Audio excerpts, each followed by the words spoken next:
A very good morning to all students. Welcome back to our official YouTube channel Let's Learn Commerce.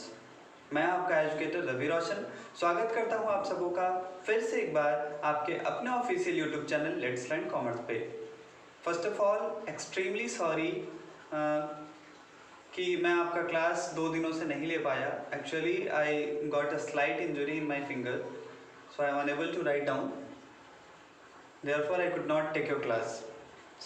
आज की इस class में हम discuss करने वाले हैं अकाउंटेंसी के अपने 5वें चैप्टर की, जिसका नाम है बैंक रिकॉन्सिलिएशन स्टेटमेंट। इससे पहले अगर आप हमारे चैनल पर नए हैं तो प्लीज़ चैनल को सब्सक्राइब कर लें, बेल आइकन प्रेस कर दें ताकि हर वीडियो की अपडेट्स आपको पहले मिल सके और आप बिना किसी रुकावट के अपनी पढ़ाई पूरी कर सकें।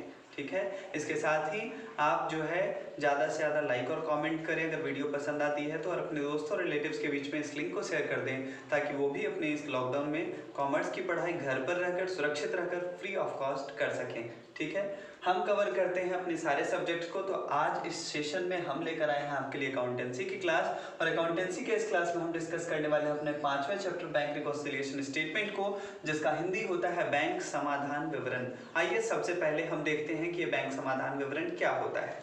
पिछले क्लास में, पिछले चैप्टर्स में मैंने आपको बताया था कैश बुक के बारे में और बैंक अकाउंट के लेजर के बारे में। याद कीजिए, कैश बुक को मैंने बताया था कि 2 तरीके से बनाया जाता है, जिसमें एक होता है सिंगल कॉलम कैश बुक, जहाँ पे क्या होता था कि केवल कैश के अमाउंट के ब्लॉक बने होते थे, वहाँ पे केवल और केवल कैश ट्रांजैक्शंस को दिखाया जाता था। तो उसके लिए मैंने आपको बताया था कि ये जनरली वैसे फर्म में, वैसे जगहों पे अपनाया जाता है जहाँ पे ट्रांजेक्शन्स केवल कैश में होती हैं, जिनका व्यापार जो है सीमित दायरे का होता है। दूसरी ओर कि जो डबल कॉलम कैश बुक थे उसके बारे में हमने बात की थी कि डबल कॉलम कैश बुक में कैश के साथ एक बैंक का भी कॉलम अमाउंट का बढ़ जाता है, और जो बैंक के थ्रू ट्रांजैक्शन होते हैं जिसमें हम चेक से पेमेंट करते हैं, उन सारे ट्रांजैक्शंस को हम वहां पे दिखाते हैं। क्लियर है? तो अब बात आती है बैंक रिकॉन्सिलिएशन स्टेटमेंट की। तो कैश बुक और बैंक बैलेंस ये 2 अलग अलग चीजें हैं। कैश बुक हम लोग अपने यहाँ जब हम बिजनेस करते हैं तो हम लोग अपने यहाँ मेंटेन करते हैं। बैंक अकाउंट जो होता है, जब हम बैंक में अकाउंट खुलवाते हैं तो वो भी अपने पास एक रिकॉर्ड रखा करते हैं, और हमारा उनके साथ क्या लेन देन हुआ, क्या ट्रांजैक्शन हुआ, उसको ये एक बुक में रिकॉर्ड करते हैं। ठीक है, उसकी भी 2 कॉपी होती है। तो बैंक जो हमको एक कॉपी प्रोवाइड करवाते हैं अपनी तरफ से, उसे ही हम बैंक पासबुक या पासबुक के नाम से जानते हैं। ठीक है, तो मान लीजिए कि आपकी कोई बिजनेस है, आप किसी चीज में व्यापार कर रहे हैं और आप जो है कैश बुक रोज मेंटेन कर रहे हैं या मंथली मेंटेन कर रहे हैं। ठीक है, दूसरी तरफ आपका किसी बैंक में अकाउंट भी है। तो जब आप कैश को बनाते हैं, कैश अकाउंट को, तो कोशिश ये करते हैं या आप देखते हैं कि लास्ट में, एट लास्ट जो बैलेंस बचा है आपका, क्या वो बैंक में जो आपका पैसा जमा है उससे मैच कर रहा है। ठीक है, तो यहीं पे ज़रूरत पड़ती है बैंक रिकॉन्सिलिएशन स्टेटमेंट की। अक्सर ऐसा पाया जाता है कि ये दोनों अमाउंट आपस में मैच नहीं करते हैं। हम पढ़ेंगे आज के सेशन में इनके कारणों को कि ये क्यों मैच नहीं करते हैं, और फिर उस उपाय को कि ये कैसे मैच करें। ठीक है, बैंक रिकॉन्सिलिएशन स्टेटमेंट हम कैसे बनाएं, इसको पढ़ेंगे। उससे पहले एक और चीज़ मैं आपको बता दूं कि जैसे मैंने आपको जर्नल एंट्री में एक बात बताई थी कि आप जब बैंक में पैसा जमा करते हैं तो एक और क्या होता है, आपका कैश जो है घटता है, पर दूसरी ओर क्या होता है, बैंक बैलेंस आपका बढ़ रहा है। तो बैंक बैलेंस हमारे लिए क्या है, एसेट्स है ना। तो हम लोग कहाँ एंट्री करते थे इसकी, डेबिट साइड में, कैश टू बैंक करते थे ना, डेबिट साइड में करते थे। लेकिन बैंक के लिए, हमारे लिए जो संपत्ति है, यही एक पहलू है जो डबल एंट्री सिस्टम में फॉलो होता है कि हमारे लिए जो संपत्ति है वो अगले पार्टी के लिए, जो सेकंड पार्टी है, उसके लिए वो लायबिलिटी है। ठीक है, वो दायित्व बन जाता है। ठीक, तो हमारे लिए, हम जब बैंक में पैसा जमा कर रहे होते हैं तो वो हमारा एसेट्स है, लेकिन बैंक के लिए वही पैसा जो है क्या बन जाता है, लायबिलिटी बन जाता है उन लोगों के लिए।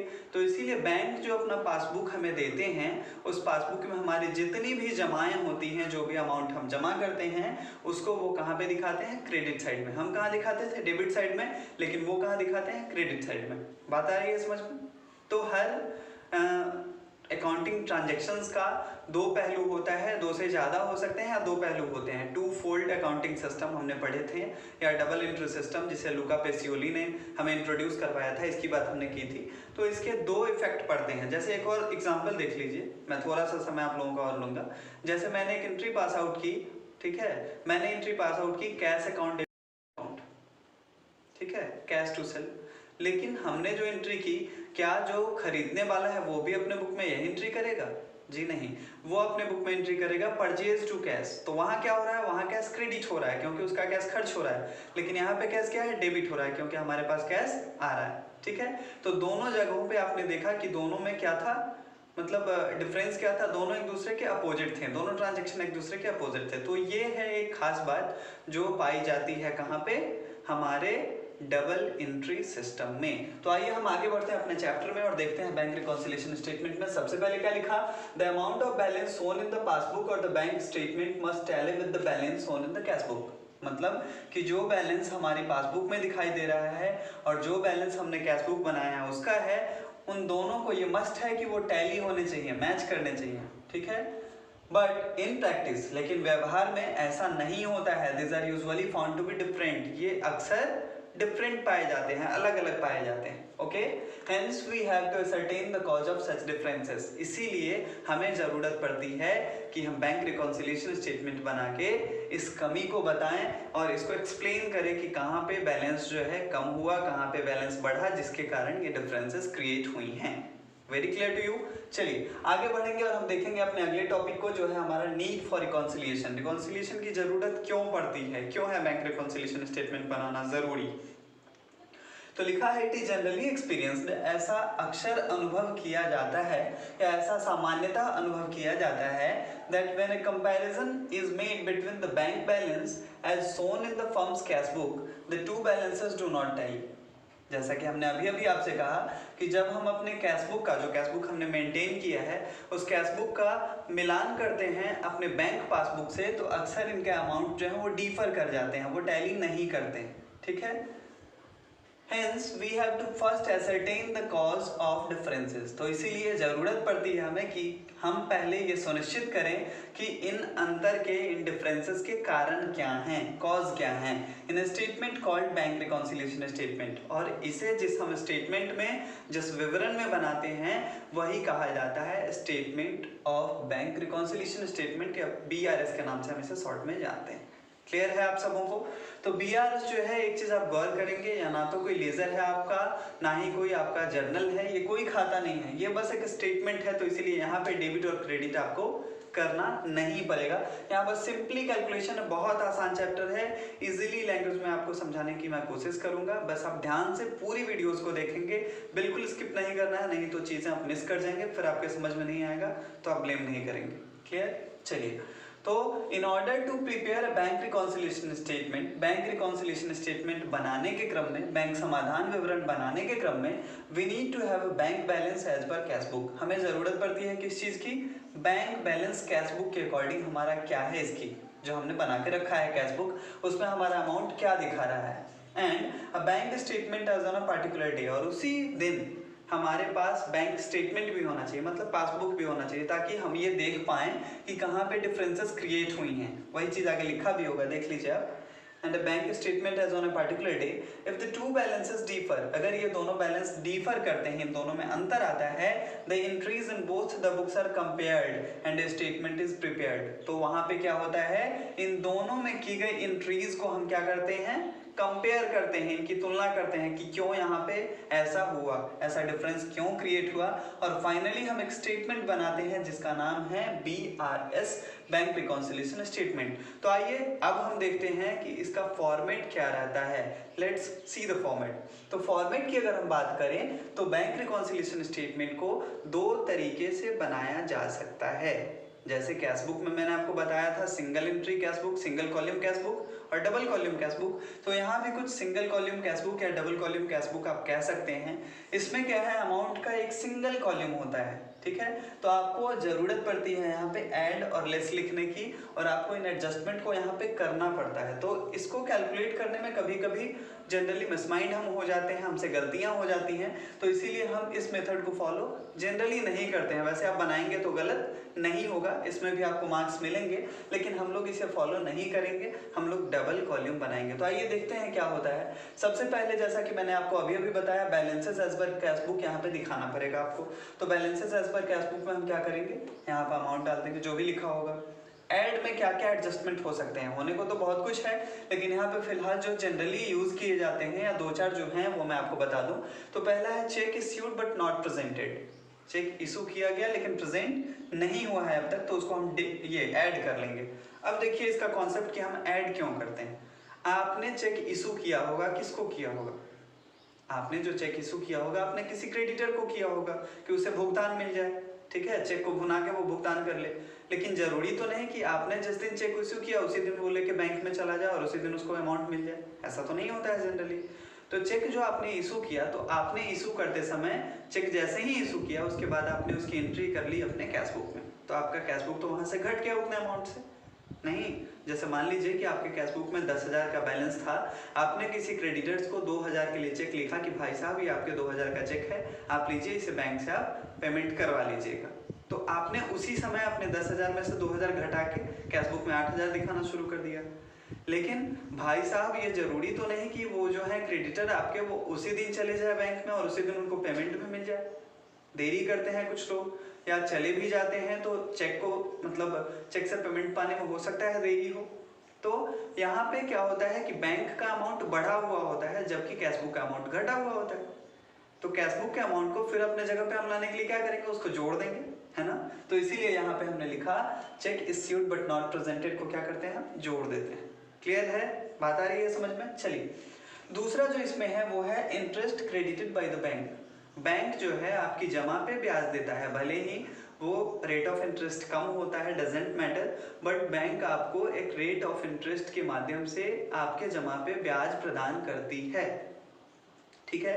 तो बैंक जो आपको ये इंटरेस्ट पेड करती है, तो आपको वो चीज तब तक पता नहीं चलेगा जब तक आप जो है बैंक में जाके पासबुक लेके नहीं आते हैं। पासबुक जब तक आप अपडेट नहीं करवाएंगे तब तक आपको कैसे पता चलेगा कि बैंक में आपके कुछ पैसे क्रेडिट हुए हैं या बैंक की तरफ से आपको कुछ इंटरेस्ट मिला है, नहीं।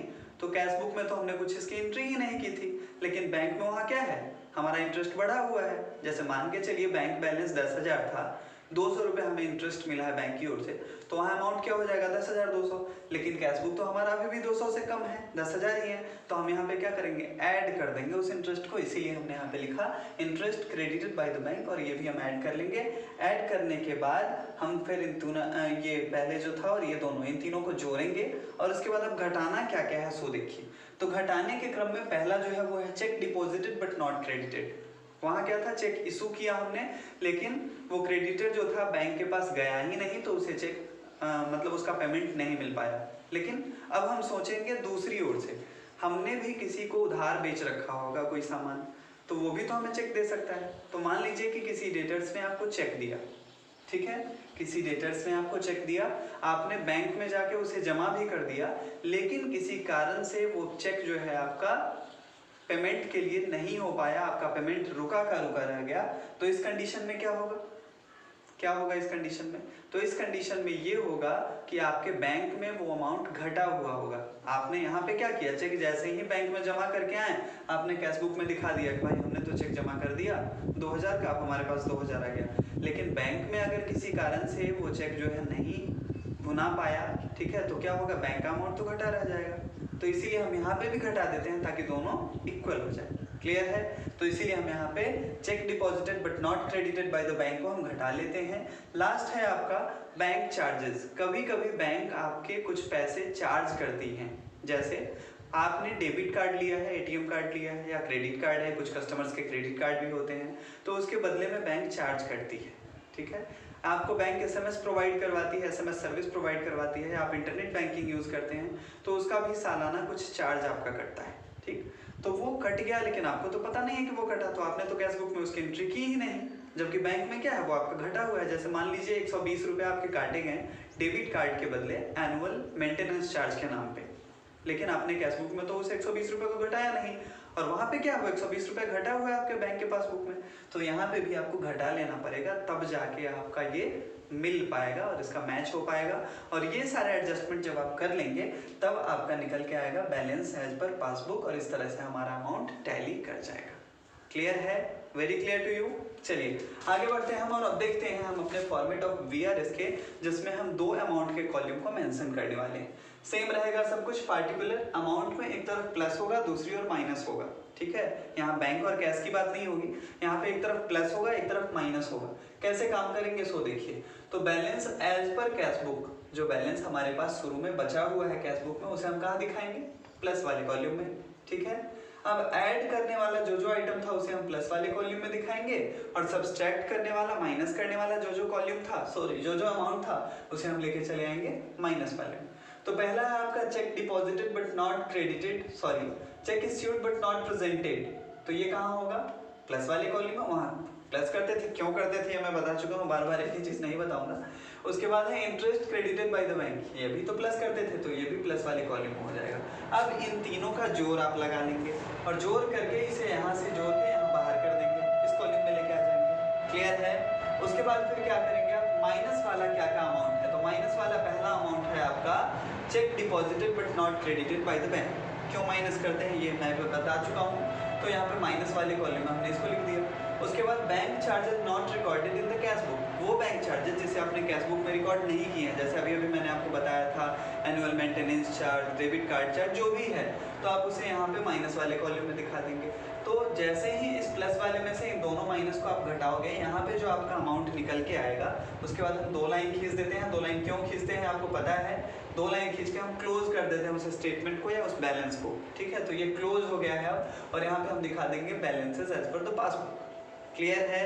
चलिए अब हम बात करेंगे कि the differences between the cash book and passbook is caused by, ये डिफरेंस जो होता है कैश बुक और पासबुक का, ये क्यों होता है, इसके क्या कारण है? तो पहला कारण है इसका टाइमिंग डिफरेंस ऑन रिकॉर्डिंग, ठीक है। और दूसरा कारण है errors made by the business और by the bank. Timing difference recording of the transaction क्या है, ठीक है। तो when a business compares the balance of its cash book with passbook, there is often a difference which is caused by the time gap in recording the transactions relating either to receipts और payments. मतलब कि जब कोई व्यवसाय का मालिक अपने cash book से अपने पासबुक को मैच करता है, मिलान करता है उसके अमाउंट को, तो उसमें जो डिफरेंसेस आते हैं, जो जनरली डिफरेंसेस आते हैं, वो क्यों आते हैं? तो वो टाइम गैप के कारण आते हैं। जैसा कि अभी अभी हमने बहुत सारी चीज़ों को डिस्कस किया कि चेक इशू किया आपने आज, तो आपने आज ही अपने कैश बुक में उसको घटा लिया, लेकिन बैंक में वो 7 दिन बाद क्रेडिट हो रहा है, ठीक है। तो 7 दिन बाद वहाँ पे अमाउंट भरेगा, आपने तो यहाँ पे अभी बढ़ा दिया या घटा दिया, लेकिन वहाँ तो 7 दिन बाद होगा। तो इस तरह से डिफरेंसेस आएंगी। तो ये क्यों आया? टाइमिंग गैप के कारण, ठीक है। समय में, दोनों के समय में काफ़ी अंतर था, इसी के कारण हुआ, ठीक है। तो इसी को कहा जाता है आपका टाइमिंग गैप। हो सकता है ये रिसिप्ट से रिलेटेड हो या पेमेंट से रिलेटेड हो, डजंट मैटर, बट अगर टाइमिंग गैप के कारण ऐसा होता है तो इसे हम रखते हैं टाइमिंग डिफरेंसेस में। और timing differences on recording of the transactions में क्या क्या चीज़ें होती हैं, कौन कौन से ट्रांजैक्शंस आते हैं, विस्तार से हम बात करेंगे अपने अगले क्लास में। और फिर उसके बाद हम बात करेंगे errors made by the business और बाय द बैंक, और फिर हम कुछ क्वेश्चंस को सॉल्व करेंगे। तब आपका ये जो कॉन्सेप्ट है BRS का, बैंक रिकॉन्सिलिएशन स्टेटमेंट का, बहुत क्लियर हो जाएगा, एकदम क्रिस्टल क्लियर हो जाएगा, मैं गारंटी देता हूँ। तब तक आपको क्या करना है, आज के इस वीडियो को बार बार देखना है जब तक समझ में ना आए। फिर भी दिक्कत आती है तो आप कमेंट बॉक्स में जाएं और अपने प्रॉब्लम को हमें लिखें, हम कोशिश करेंगे उसे रिजॉल्व करने की। इसके अलावा अगर आप चाहते हैं कि आपको PDF नोट्स, ये सारी चीज़ें, क्वेश्चंस आसानी से हिंदी और इंग्लिश में उपलब्ध हो पाए, तो आपको कमेंट बॉक्स में जाके अपना व्हाट्सएप नंबर अपने नाम के साथ मेंशन कर देना है। मैं आपको जोड़ दूंगा लेट्स लर्न कॉमर्स के व्हाट्सएप ग्रुप से, और वहाँ पे आपको फ्री ऑफ कॉस्ट हिंदी और इंग्लिश दोनों मीडियम में कंटेंट अवेलेबल करवा दी जाएंगी। Thank you very much for watching this video. Have a nice day. जय हिंद, जय भारत।